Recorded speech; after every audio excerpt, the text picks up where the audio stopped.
រដ្ឋបាលខេត្តពោធិ៍សាត់សេចក្តីបំភ្លឺព័ត៌មាននៅថ្ងៃទី23ខែសីហាឆ្នាំ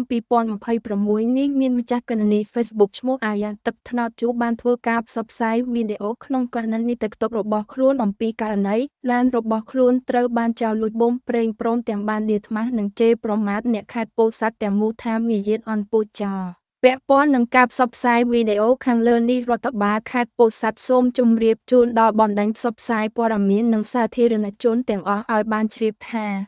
1. រដ្ឋបាលខេត្តពោធិ៍សាត់ច្រានចោលការផ្សព្វផ្សាយរបស់ម្ចាស់គណនី Facebook ខាងលើដែលជាការប្រមាថមើលងាយយ៉ាងធ្ងន់ធ្ងរដល់ប្រជាពលរដ្ឋខេត្តពោធិ៍សាត់ទាំងមូលដែលមិនត្រូវធ្វើការយោគយល់ឬអត់ឱនឲ្យបានជាដាច់ខាត 2. ប្រជាពលរដ្ឋមន្ត្រីរាជការនិងកងកម្លាំងប្រដាប់អាវុធទូទាំងខេត្តពិតជាបដិសេធនិងថ្កោលទោសយ៉ាងដាច់អហង្ការមិនទទួលយកបានជាដាច់ខាតនិងសូមស្នើដល់អាជ្ញាធរមានសមត្ថកិច្ចធ្វើការស្រាវជ្រាវយកបុគ្គលម្នាក់នេះមកផ្ដន្ទាទោសស្របតាមច្បាប់ដែលមានចែងជាធរមានឲ្យបានតឹងរ៉ឹងជាទីបំផុត 3. ទន្ទឹមនេះស្នើសុំក្រសួងវប្បធម៌និងវិចិត្រសិល្បៈចាត់វិធានការចំពោះបុគ្គលនេះដែលបានជេរប្រមាថដោយសម្ដីអសីលធម៌ដែលសង្គមស្អប់ខ្ពើមជាទីបំផុតមិនស័ក្តិសមជាស្ត្រីខ្មែរហើយបានប៉ះពាល់យ៉ាងធ្ងន់ធ្ងរដល់វប្បធម៌ដ៏ល្អផូរផង់របស់ខ្មែរយើង 4. កន្លងមកមានបុគ្គលមួយចំនួនបានប្រើប្រាស់ទម្រង់ដ៏ស្មោកគ្រោកនេះនៅលើទឹកដីខេត្តពោធិ៍សាត់ធ្វើការរាយការណ៍ភូតកុហកបោកប្រាស់ថៅកែឬអ្នកដែលខ្លួនស៊ីឈ្នួលដើម្បីបានផលប្រយោជន៍ផ្ទាល់ខ្លួនបន្ថែមទៀតហើយចោទប្រកាន់ដោយគ្មានមនសិការមកប្រជាពលរដ្ឋនិងមន្ត្រីរាជការក្នុងខេត្តពោធិ៍សាត់ដើម្បីបិទបាំងអំពើទុច្ចរិតរបស់ខ្លួនដែលជាអំពើមិនអាចអត់ឱនឲ្យបាន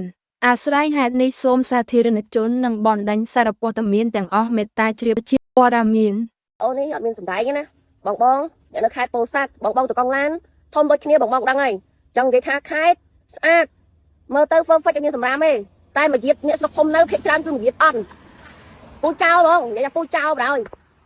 ឡានអស់ឡានប្តីខ្ញុំអស់ប្រេងបងហើយប្តីខ្ញុំឡើងទៅសម្រាប់និយាយទៅមិនឡើងទៅគាត់ទៅឡើងទៅនិយាយទៅនេះថាយ៉ាងច្រើន5-10នាទីហើយបងមើលអត់មានសម្ដែងអត់មានចេះប្រភោឈ្មោះស្រុកខេត្តបងគេនេះបងនេះហើយបងវីដេអូនេះបើសិនជាហែងឃើញហើយចេះស្នាងបងអើយព្រោះឡានអស់ប្រេងអាលីងអស់លីងជ្រើហើយវាយកទៅយកបានទៅយកតាំងពីណាមកអត់លឺសលេងទេណាបងតើប្តីខ្ញុំចង់មកតែខ្ញុំអត់ជឿនេះខ្ញុំនិយាយមែនខ្ញុំអត់ជឿសោះនេះ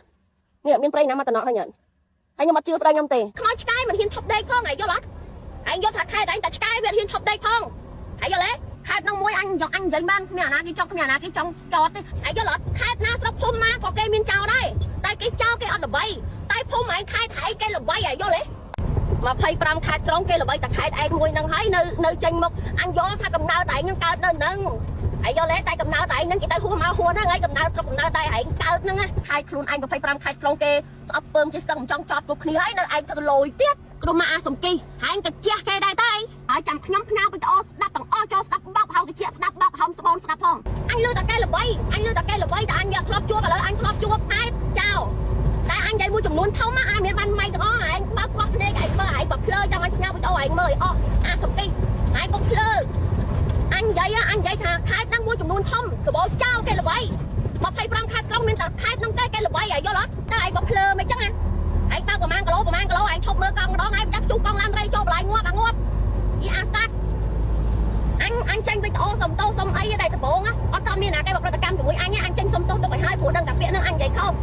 បើមិននឹងឯងវាបហាអញត្រូវមើលវីដេអូអញអស់ព្រោះមកអាសំគិចអាសាត់ឯងកុំញីមួយអញអញ្ចឹងអញសង្ស័យអាចោលលួចហ្នឹងសួរបងប្អូនឯងមើលមិនដឹងអញនិយាយមែនចេញមកក៏ពូចោលចុយតម្រាយអញតសើអើយ